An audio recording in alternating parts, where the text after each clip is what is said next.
أعوذ بالله من الشيطان الرجيم بسم الله الرحمن الرحيم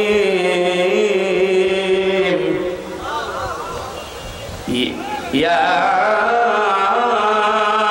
أيها الذين آمنوا اتقوا الله وكونوا مع الصادقين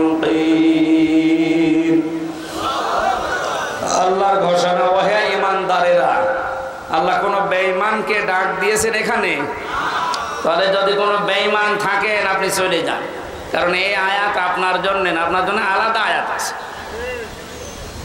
বেঈমানের জন্য আল্লাহর ডাক ছিল ইয়া আইয়ুহাল্লাযীনা কাফারু হে কাফেরেরা হে বেঈমানেরা এখানে কোন কাফের আছে আমরা সব ঈমানদার আমরা কি এখন আমার ভেতরে ঈমান আছে কিনা এটা পরীক্ষা করার থার্মোমিটার আছে সাহাবী প্রশ্ন করলেন হে নবী আমার ভেতরে ঈমান আছে কিনা আমি কিভাবে বুঝতে পারবো কিভাবে টের পাবো আমি তো নামাজ আদায় করি রোজা রাখি কাবা শরীফ তাওয়াফ করি আল্লাহর নবী বলেন যত দুইটা কাজ তোমার ভেতরে দেখতে পাও ইজা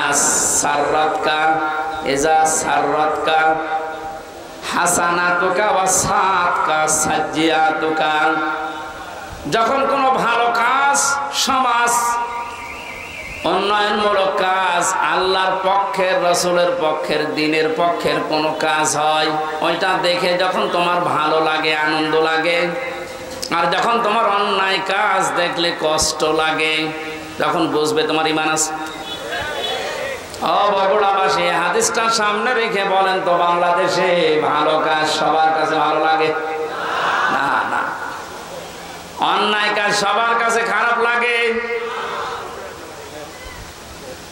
আপনি নিজেই নিজেকে পরিমাপ করতে পারবেন আসলে আপনার ঈমান আছে কিনা এখন যদি মনে করেন কি আমি শেরপুর মসজিদের সভাপতি আমার ঈমান নেই মানে আপনি তো শেরপুরের সভাপতি আর আবু সাহেব ছিল কাবা শরীফের সভাপতি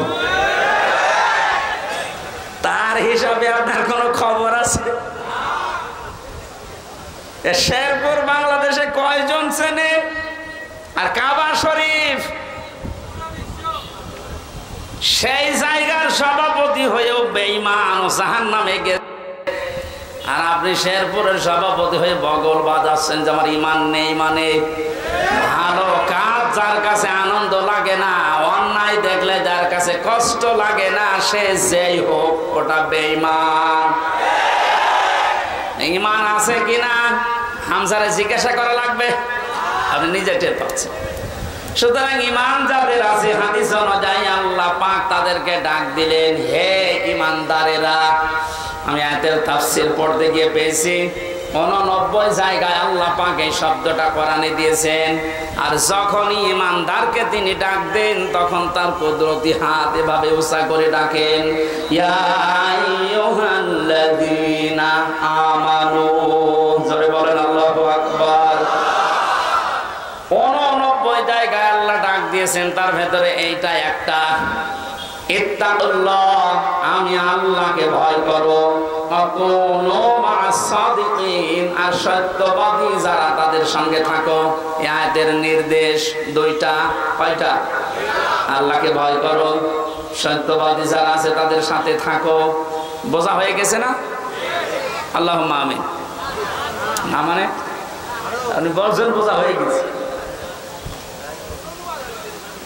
এবার আসেন তো এই দুইটা শব্দের ব্যাখ্যায় যায় কোন আয়াত থেকে যদি কেউ তাফসীর শুনতে চায় করতে চায় তাফসীরে মাজহারি আল্লামা সানাউল্লাহ পানিপতি রহমতুল্লাহ আলাইহি লিখেছেন কেউ যদি কোরআনে কারিমের কোন আয়াত থেকে কথা শুনতে চায় কমপক্ষে 5টা বিষয় থেকে তাকে আগে কথা শোনা লাগবে এক নাম্বার শুদ্ধ তেলাওয়াত যেটা করলাম 2 নম্বরে যেই ভাষায় কথা বলে ওই ভাষায় মাতৃভাষায় অর্থ এই যে শুনলাম 3 নম্বরে ওই আয়াতের ঐতিহাসিক প্রেক্ষাপট শানে নজুল যেটা বলা হয় ব্যাকগ্রাউন্ড এটা আমি বলবো এখন 4 নম্বরে আয়াতের বাস্তব শিক্ষা দেওয়া লাগবে ওই মান ধাতা বলে কি হয়েছে গুলো বাদ দে এখন বাস্তবতা অনুযায়ী আয়াত আমাদেরকে কি দিতে চায়, এই শিক্ষাগুলো জনগণের সামনে দেওয়া লাগবে।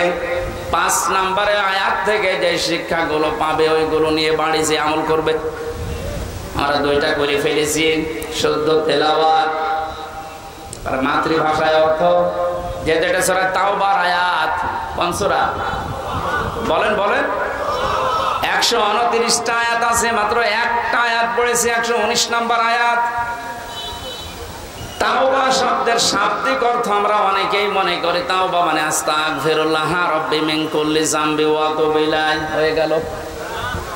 তাওবা আর ইস্তেগফার এই দুইটা কিন্তু এক না, এই দুইটা শব্দ আলাদা, মাজদারও আলাদা। কথা বুঝতেছেন? তাওবা আর ইস্তেগফার, কেউ যদি ইস্তেগফার করতে চায় সব সময় আপনি করতে পারবেন, কিন্তু তাওবা আস্তাগফিরুল্লাহ আস্তাগফিরুল্লাহ আস্তাগফিরুল্লাহ বললেই তাওবা হয় না। তাওবা করার জন্য কমপক্ষে মানুষের জীবনে 3টা বিষয় মানা লাগে। ইস্তেগফার আর তাওবার ভেতরে পার্থক্য এই, কোন মানুষ যদি তাওবা করে ওর পেছনের অপরাধগুলো শুধু আল্লাহ মাফ করে দেয় না, ওই পুরা জায়গাটা আল্লাহ নেকি দিয়ে ভরাট করে দেন। এখানে যারা এসেছি আজকে আমরা শুধু ইস্তেগফার না, তাওবা করার মতো তাওবা করে বাড়ি যাব ইনশাআল্লাহ। পেছনের অপরাধগুলো শুধু যেন মাফ হয়ে না যায়, ওই জায়গাটা যেন আল্লাহ নেকি দিয়ে ভরাট করে দেয়, বলেন আমিন। 1 নম্বরে যদি তাওবা কেউ করতে চায় তাকে বলা লাগবে আল্লাহ আমি অপরাধী, আমি এই স্বীকৃতিটা এই পৃথিবীতে মানুষ দিতে চায় না। দেখবেন এই দেশে হাতে নাতে ধরা পড়ার পর স্বীকার করে না, না তদন্ত করা লাগবে। তদন্ত 7 দিন সময় দিয়েছে যাদেরকে, ওদেরকে মাল মশলা মেরে ওর মুখ বন্ধ করে দেয়।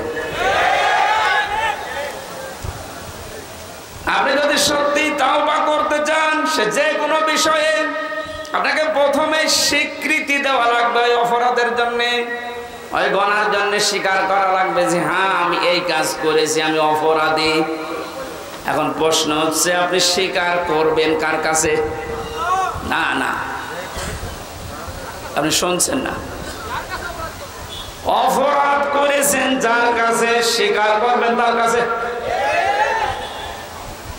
আপনি বিনা কারণে আমার মুখের উপর একটা থাপ্পড় দিলেন আর কাবা শরীফের গিলাফ ধরে বলছেন আস্তাগফিরুল্লাহ, হে আল্লাহ আমারে মাফ করে দাও, কিয়ামতের আগে মাফ পাবেন না।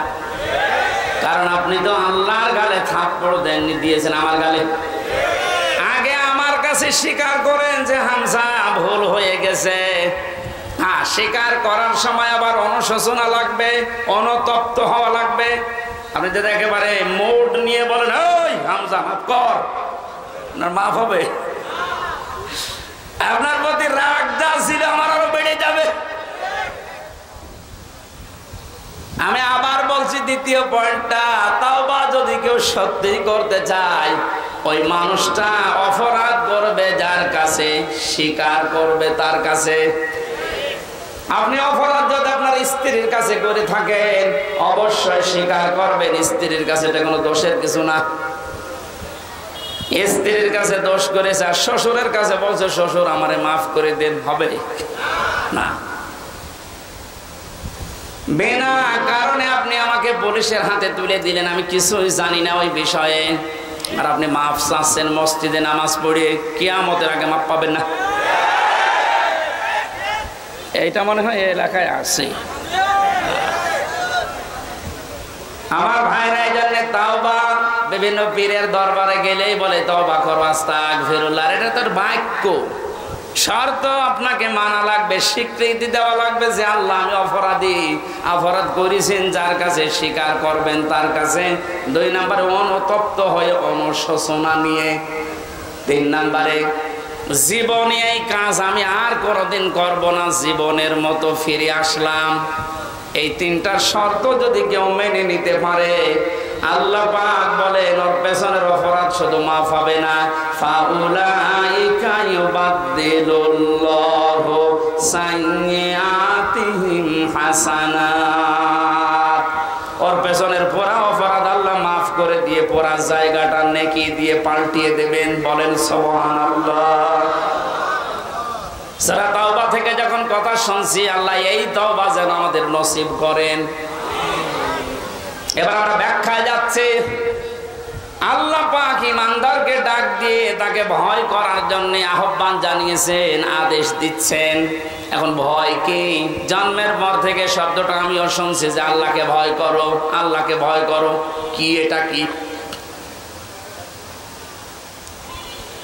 তাকওয়ার যে ব্যাখ্যাগুলো আমরা বলি, আধুনিক ব্যাখ্যা হচ্ছে যে যেই বিষয়ে কাজে আছে ওই বিষয়ের জ্ঞান অর্জন করে প্রশিক্ষণ নিয়ে ওই কাজ আঞ্জাম দেওয়ার নাম হচ্ছে তাকওয়া। আমি আবার বলছি, যে যেই কর্মজীবনে আছেন, যে যে জায়গাটা দখল করে আছেন, ওই বিষয়ের উপরে জ্ঞান অর্জন করে দক্ষতা প্রশিক্ষণ নিয়ে ওই কাজে আঞ্জাম দেওয়ার নাম হচ্ছে তাকওয়া। না হয়নি। আমি আবার বলছি, তাকওয়া মানে শুধু আমার মতো জুব্বা গায়ে দিয়ে বড় পাগড়ি গলায় নিয়ে হাতে তসবিহ নিয়ে শুধু সুবহানাল্লাহ সুবহানাল্লাহ বলা না। তাকওয়া মানে যে যেখানে আছেন ওই জায়গার জ্ঞান অর্জন করে দক্ষতা প্রশিক্ষণ নিয়ে দক্ষতা অর্জন করে ওই কাজ আঞ্জাম দেওয়ার নাম তাকওয়া। এটা যদি আজ বাংলাদেশে থাকতো আমরা অনেক উপরে চলে যেতাম। অধিকাংশ মানুষকে এমন দায়িত্ব পালন করতে দেখা যায় ও বিষয়ে কোনোদিনের পড়াশোনা নেই, দক্ষতা নেই, প্রশিক্ষণ নেই, আন্দাজে ওই কাজে হাত দিয়ে ওটার 12টা বাজায় আরো বেশি। নিচে নামা লাগবে? ঠিক আছে। তাকওয়ার দ্বিতীয় ব্যাখ্যা হচ্ছে আল্লাহর নিষিদ্ধ কাজগুলো জানার পরে শুধু ছেড়ে দেওয়া না, ঘৃণা করে ছেড়ে দেওয়ার নাম তাকওয়া। কথা বুঝতেছে? আল্লাহ আমাদেরকে তাকওয়া অর্জন করার মাধ্যমে 9টা উপকার করতে চেয়েছেন।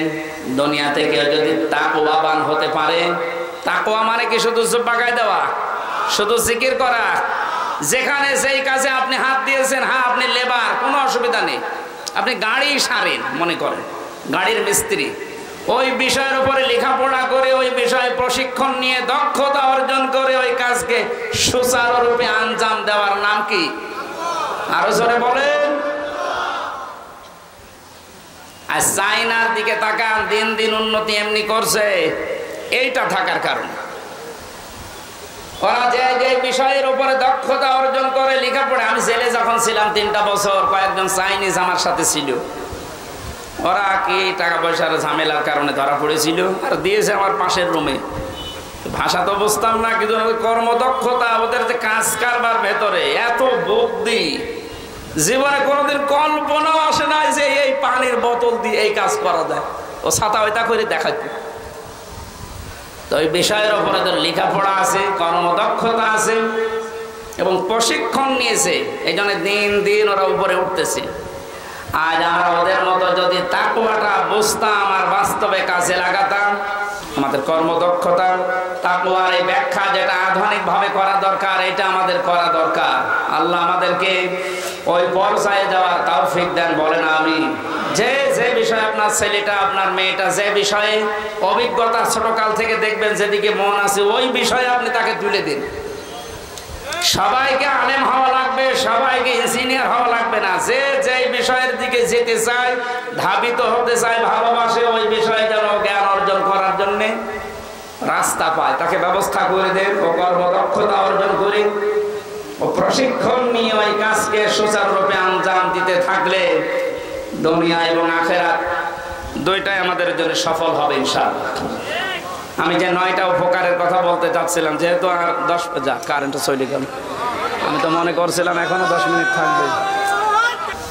আমার ভাইরা, 9টা উপকারের ঘোষণা দিয়েছেন আল্লাহ। দুনিয়া থেকে যদি তাকওয়া অর্জন করতে পারে, 1 নম্বরে ওই লোকটা যদি বিপদে পড়ে, মহান আল্লাহ এমন জায়গা থেকে তাকে সাহায্য পাঠায় যার কল্পনা কোনোদিন তার হৃদয়ে আসে নাই। জোরে বলুন সুবহানাল্লাহ।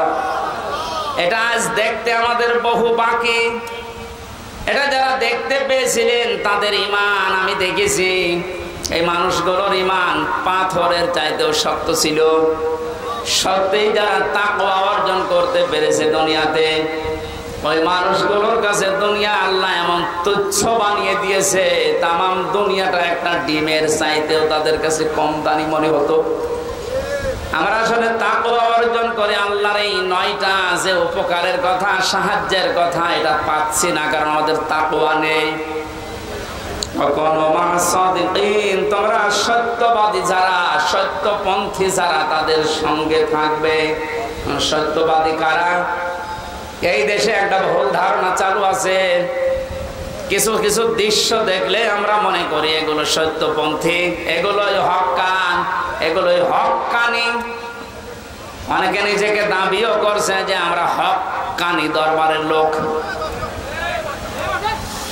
কোরআনে কারিমে সূরা তাওবার 119 নম্বর আয়াতের শেষের অংশের ব্যাখ্যা আল্লাহ দুনিয়ায় কারো কাছে ছেড়ে দেয়নি যে 2 বেলা জিকির করলে সেই লোকটা সত্যবাদী, 5 ওয়াক্ত নামাজ পড়লে সেই লোকটা সত্যবাদী, বছরে একবার হজ করে আসলে সেই লোকটা সত্যবাদী না। আল্লাহ পাক বলেন সত্যবাদী হওয়ার জন্য 10টা গুণ দুনিয়াতে তোর ভেতরে থাকা লাগবে। কয়টা? আরো জোরে বলেন। বগুড়াবাসী, আপনি এখন থেকে আমি সহ প্রত্যেকেই মিলাবো আল্লাহর বর্ণনা অনুযায়ী 10টা গুণ আমার ভেতরে আছে কিনা। আল্লাহ ব্যাখ্যা দিচ্ছেন সূরা বাকারার 177 নম্বর আয়াতে, লাইসাল বিররা আন তুওয়াল্লু ওয়াজুহাকুম কিবালাল মাশরিকি ওয়াল মাগরিবি ওয়ালাকিন্নাল বিররা মান আমানা বিল্লাহ। আল্লাহ পাক বলেন শুধু পূর্ব দিকে পশ্চিম দিকে মুখ ঘুরিয়ে সেজদা দিলেই নাকি না, আসল নেকির কাজ হচ্ছে আল্লাহর প্রতি ঈমান আনা। কার প্রতি? প্রশ্ন আসতে পারে, হুজুর আমার ঈমান আছে, আমি আল্লাহকে বিশ্বাস করি না। কেউ যদি আল্লাহকে বিশ্বাস করিয়ে কথা বলতে চায়, কমপক্ষে 4টা বিষয় দুনিয়াতে তার ভেতরে পাওয়া যাবে। আপনি এবার মিলান তো আপনার ভেতরে আছে কিনা। ওই যে কায়দায় পড়িয়েছিল হুজুররা ছোটবেলায়, মাওলানা কায়দায় পড়িয়েছে আমাদেরকে, আমানতু বিল্লাহি কামা হুয়া বিআসমাইহি ওয়া সিফাতিহি আকাবিলতু জামিআ আহকামিহি ওয়া আরকানি। পড়াননি? উনি বলতে চেয়েছে আমানতু বিল্লাহ, যারা বলে আল্লাহ আমি তোমাকে বিশ্বাস করে, প্রথমে আপনাকে স্বীকার করাচ্ছেন কামা হুয়া, আমি এমন আল্লাহকে বিশ্বাস করি যার অস্তিত্ব আছে। কি আছে? পৃথিবীর অন্যান্য ধর্মের লোকদের সাথে আমাদের মিল নেই, এই কারণে আমরা এমন আল্লাহকে বিশ্বাস করি যার অস্তিত্ব আছে, যার নাম আছে বিআসমাইহি, শুধু নাম না, তার নামের গুণাগুণ আছে, কার্যকারিতা আছে। আল্লাহর নাম আমরা অনেকেই জানি 99টা, আল্লাহর নাম 5000-এর উপরে। প্রতিটি নাম আল্লাহ নিয়েছেন, ওই নামগুলোকে গুণাগুণ দিয়ে কার্যকারিতা হিসাবে আমাদের দেখিয়েছেন। আল্লাহ রব নাম নিয়েছেন, এই কারণে নেই থেকে পূর্ণতায় আমাদেরকে পৌঁছিয়ে দিয়েছেন এই রব নামের কারণে। কথা বল না কেন? মায়ের বীর গভীরে যখন বাবার এই বীর্যটা দ্রুত গতিতে যে আশ্রয় নেয়, আল্লাহ রাব্বুল আলামিন বলেন যে নেই থেকে আস্তে আস্তে হামজা পর্যন্ত বানালাম। এই যে নেই থেকে পূর্ণতায় যিনি প্রতিটি জিনিসকে পৌঁছিয়ে দেন, আরবিতে তার নাম বলা হয় রব। এই নামটা আল্লাহ নিয়েছেন, এই কারণে হামজা এখানে বসে আছে। আমার বাবার স্ফলিঙ্গ দিয়ে দ্রুত গতিতে আমার মায়ের রেহেমের ভেতরে যে পানিটা গিয়েছিল, বিজ্ঞান এখন দেখাচ্ছে ওই 1 ফোঁটা নাপাক পানির ভেতরে 40,000 হামজা তৈরি হওয়ার ক্ষমতা ছিল।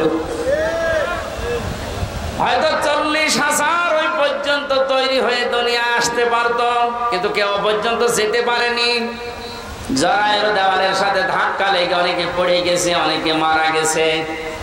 আমি হামজা একা ওই জায়গায় গিয়ে 40 দিনে শুধু পাল্টিয়েছি।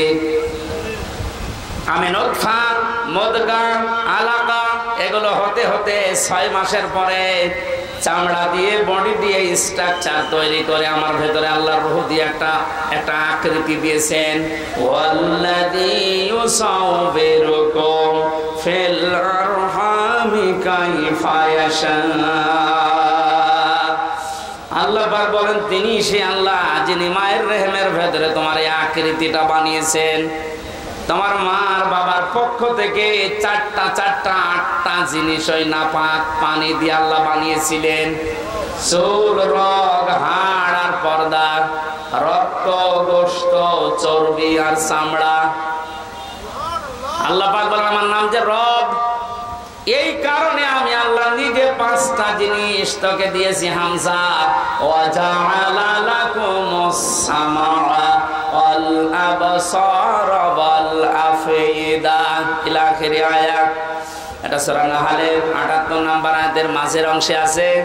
আল্লাহ পাক বলেন শ্রবণ শক্তি, দর্শন শক্তি, বাক শক্তি, আকেল শক্তি আর ঘ্রাণ শক্তি, এই 5টা জিনিস আমি আল্লাহ আমার রব নামের কারণে তোকে দিয়েছি। 8, 5, 13টা জিনিস যখন এক হয়, ছেলে হবে না মেয়ে হবে, আকারটা আমি আল্লাহর সিদ্ধান্ত অনুযায়ী তৈরি হয়। তাহলে ছেলে হয় মেয়ে হয় যারা মন খারাপ করি, এটা মন খারাপের বিষয় না, এই সিদ্ধান্ত কার? আমার বোর। বলেন ছেলে হলে মেয়ে হলে যারা মন খারাপ করে স্ত্রীর উপরে, প্রকার আনতে তারা যেন আল্লাহর সিদ্ধান্তের উপরে নারাজ।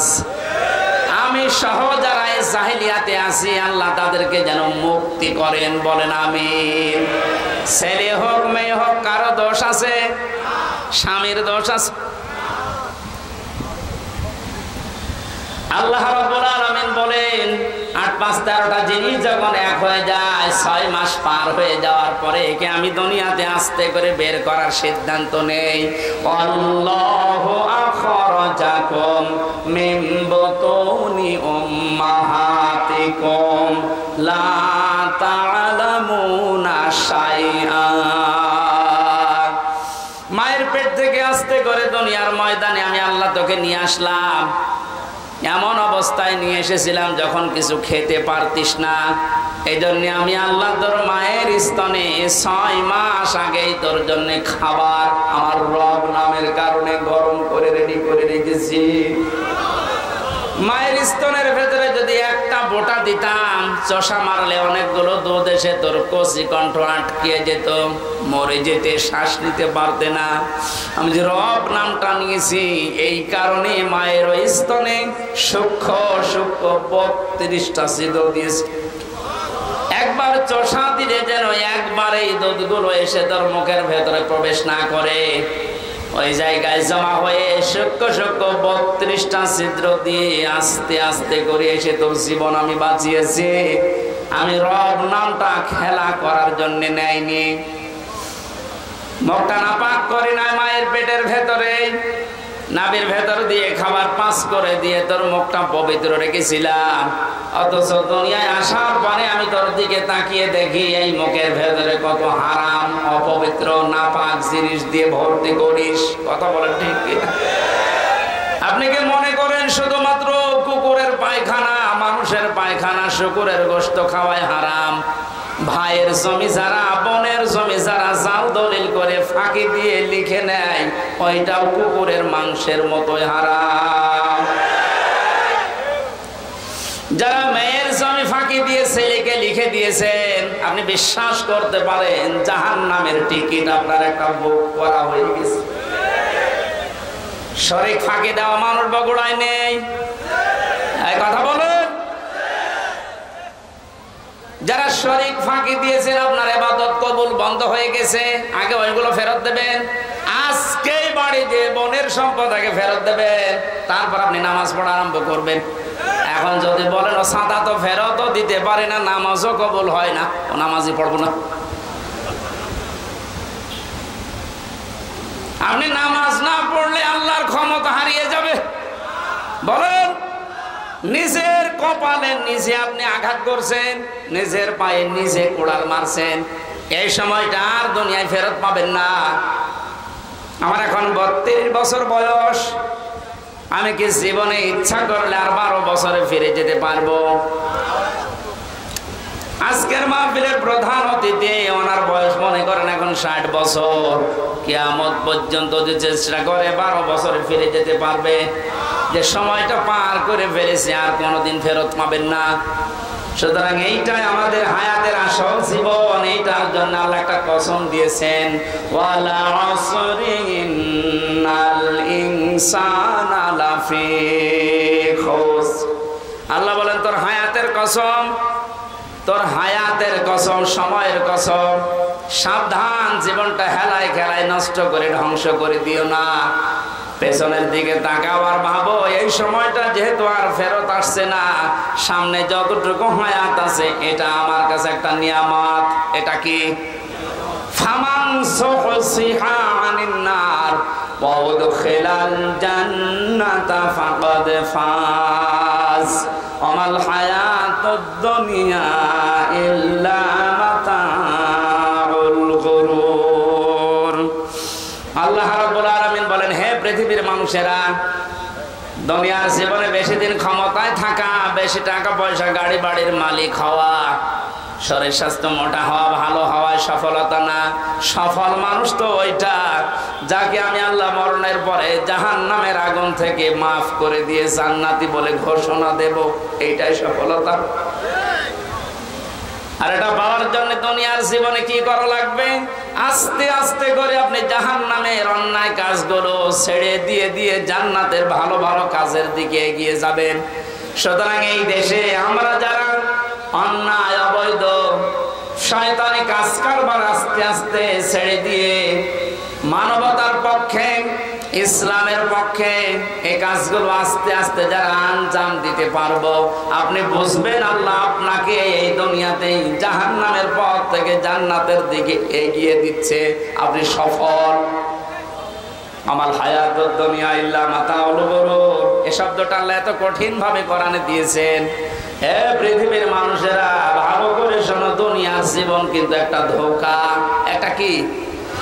আপনার সন্তান আপনার জন্য ধোঁকা, স্ত্রী ধোঁকা, টাকা পয়সা, ক্ষমতা, প্রভাব, প্রতিপত্তি, সবগুলো আল্লাহ বলেন ধোঁকা।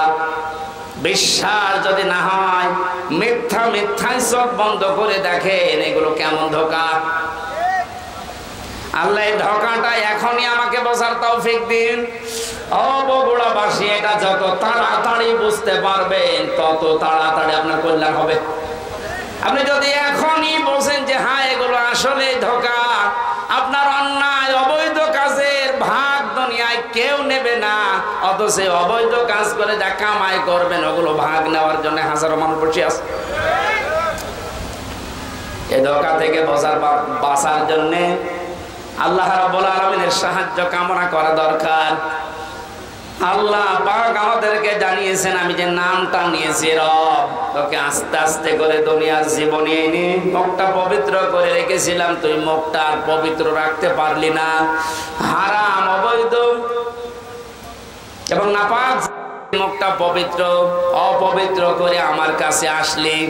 আমি তো শুধু নাম নিয়ে শেষ করে দেয়নি, নামের কার্যকারিতা, গুণাগুণ আমি আল্লাহ ওগুলো বাস্তবে বহন করি। আমি রাজ্জাক নাম নিয়েছি, শুধু নিয়েই শেষ করে দেয়নি। রাজ্জাক নামের কারণে পৃথিবীর যত সৃষ্টি আছে সবাইকে আমি আল্লাহ রিজিক দেই। জোরে বলেন সুবহানাল্লাহ। রিজকের দায়িত্ব কার? আরো জোরে বলেন। জাহান্নাম থেকে বাঁচার দায়িত্ব কার? যেইটার দায়িত্ব আল্লাহ আমাদেরকে দিয়েছেন ওইটার বিষয়ে আমরা বেখবর হয়ে আছি, বেহুশ হয়ে আছি। আল্লাহ আমাদের আমলের, ইমানের উপরে ভিত্তি করে আখিরাতে নাজাত দেবেন, এইটার কোনো খবর আমাদের নেই। অথচ যেটার দায়িত্ব আল্লাহ নিজের হাতে নিয়েছেন ওইটা নিয়ে পেরেশান হয়ে আজ হাজারো মানুষ জাহান্নামের টিকিট কেটে বিদায় নিচ্ছে। আল্লাহ মাতাউল গুরুরটা একটু বোঝার তৌফিক আমাদেরকে দাও না, বলেন আমিন। এজন্য এমন আল্লাহর উপর আমরা ঈমান এনেছি যার অস্তিত্ব আছে, যার নাম আছে, আর প্রতিটি নামের গুণাগুণ আছে, কার্যকারিতা আছে। তিনি হুকুম দিয়েছেন, তিনি আরকান দিয়েছেন। এগুলো যারা বিশ্বাস করে বাস্তব জীবনে মানতে পারে, এই মানুষগুলো আসল নেকির কাজে আছে। ওয়াল ইয়াউমিল আখির, কিয়ামতের ময়দানের বিশ্বাস দৃঢ় থাকা লাগবে। কিসের বিশ্বাস? জন্মের পর থেকে আমার মনে হয় আমরা এই শব্দের সাথে পরিচিত যে কিয়ামত হবে, কিয়ামতে জবাব দেওয়া লাগবে। এটা যে নেকির কাজ, এটা যারা বিশ্বাস করেছিল তাদের জীবনের দিকে আপনি তাকান। আল্লাহ ঘটনাগুলো এমনি খেলা করার জন্য শুনিয়েছেন তা না। খলিফাতুল মুসলিমিন হযরত ওমর, এই যে হিসাব, এটা বিচার, এটা যে কি জিনিস আমরা এখন অনেকে টের পাই না। মানে বিশ্বাস করেছিলেন যে বিচার হবে, হিসাব দেওয়া লাগবে। সন্তানটা ভর্তি করে দিলেন মাদ্রাসায়। হযরতে আব্দুল্লাহ, ওই একই জায়গায় হুসাইন হযরতে আলীর সন্তান লেখাপড়া করত। হযরতে হুসাইন রাদিয়াল্লাহু তাআলা আনহু বারবার কলম ফেলে দিচ্ছিলেন। আব্দুল্লাহকে বলেন তুলে দাও। একবার, দুইবার, তিনবার তুলে দেওয়ার পর উনি বললেন, হুসাইন বারবার কলম ফেলে দাও, আমারে তুলতে বলো, আমি কি তোমার গোলাম, চাকর, খাদেম নাকি? হযরত হুসাইন মুখ ফসকে বলে ফেলেছেন, আব্দুল্লাহ তুমি শুধু চাকর না, তুমি খাদেম না, তুমি খাদেমের বাচ্চা খাদেম। অথচ ওই সময় প্রেসিডেন্টের ছেলে বাড়িতে গিয়ে বলছে, আব্বা আমি আর মাদ্রাসায় যাব না, হুসাইন আমাকে গালি দিয়েছে, আমি নাকি খাদেমের বাচ্চা খাদেম, তুমিও নাকি খাদেম, তুমি যদি বিচার না করো এই মাদ্রাসায় পড়াই বন্ধ করে দেব। খলিফাতুল মুসলিমিন হযরত ওমর বললেন, সন্তান এখন না, বিচার জমার দিন নামাজের সময় করব। খুতবা দিচ্ছিলেন, ডাক দিয়ে বললেন, হুসাইন এখানে আসো। বলে হ্যাঁ। সামনে আসো। তুমি আমার সন্তানটাকে গালি দিয়েছো? বলে হ্যাঁ দিয়েছি। কেন দিলে? ইমাম হুসাইন ডাক দিলেন, খলিফা বুকে হাত দিয়ে বলেন তো, আপনি কি আমার নানার খাদেম ছিলেন না? আমি তো দেখেছি আপনি আমার নানার খেদমত করছেন। খাদেমের ছেলেকে খাদেমের বাচ্চা বলেছি, অসুবিধা কি? হযরত ওমর কেঁদে ফেললেন। ডাক দিয়ে বলে, হুসাইন আমি তো এভাবে কোনোদিন ভাবি নাই, তুমি শব্দটা লিখে দিতে পারবে? কাগজ কলম নিয়ে আসেন। খেজুরের পাতা নিয়ে এসেছে, লিখে দিলেন, হুসাইন আমি নিজে আলীর সন্তান হয়ে বলছি, ওমর আমার নানার খাদেম ছিল, আমি দেখেছি। সই করে দিলাম। হযরতে ওমর রাদিয়াল্লাহু তাআলা আনহু কাগজটা হাতে নিয়ে চমা খেলেন। সাহাবীদেরকে বললেন, নবীর সাহাবীরা বিচার হয়ে গেছে। হযরত আব্দুল্লাহ তো ছোট মানুষ, বলে আব্বা তুমি তো বিচার শুরুই করলে না, কি করে হয়ে গেল?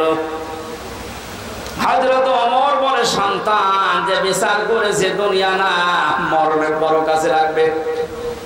আমি যখন মারা যাব এই কাগজটা আমার কাফনের ভেতরে দিয়ে দিও। কিয়ামতের ওই কঠিন ময়দানে মহান আল্লাহ যখন আমার জীবনের হিসাব আরম্ভ করবে, কিছুই যদি কবুল না হয় এই কাগজটা আল্লাহকে দেখাতে পারবো, রব্বুল আলামিন তোমার নবীর নাতি লিখে দিয়েছে আমি নাকি নবীর খাদেম ছিলাম, মাফ করে দাও।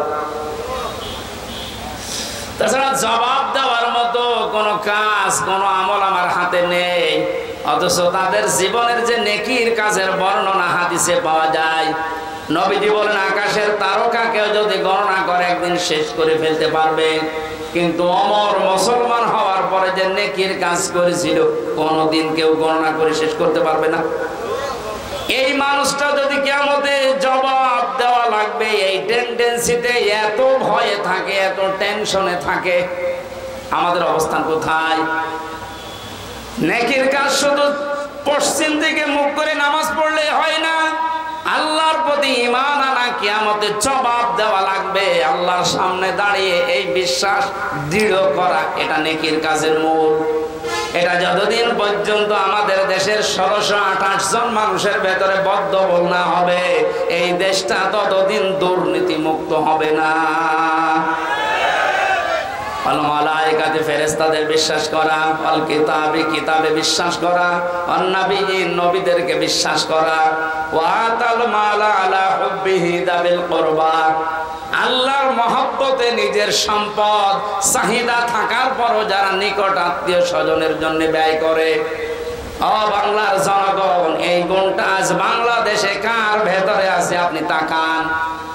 নিজের প্রয়োজন থাকার পরেও নিজের সম্পদ যারা নিজের নিকট আত্মীয়, এতিম, মিসকিন, অসহায়, বন্যাগ্রস্ত মানুষদের পাশে যারা দাঁড়ায়, এই মানুষগুলো আল্লাহর ভাষায় সত্যবাদী, এরাই মুত্তাকি। এই 10টা গুণ যে বলছি একটা একটা করে আপনি মিলান।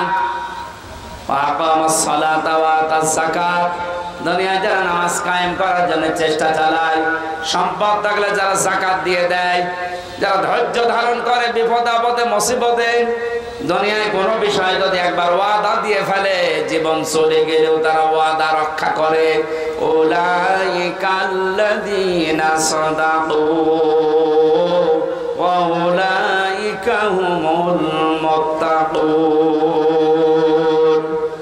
কোরআনে কারীমের সূরা বাকারার 177 নম্বর আয়াতের শেষে আল্লাহ জানিয়েছেন এরাই ঈমানের দাবিতে সত্যবাদী, আর এরাই হচ্ছে আমি আল্লাহর নিকটে মুত্তাকি। জোরে বলেন সুবহানাল্লাহ। আল্লাহ কোরআনের আয়াতগুলো আমাদের জীবনে সেট করার তৌফিক দিন, বলেন আমিন।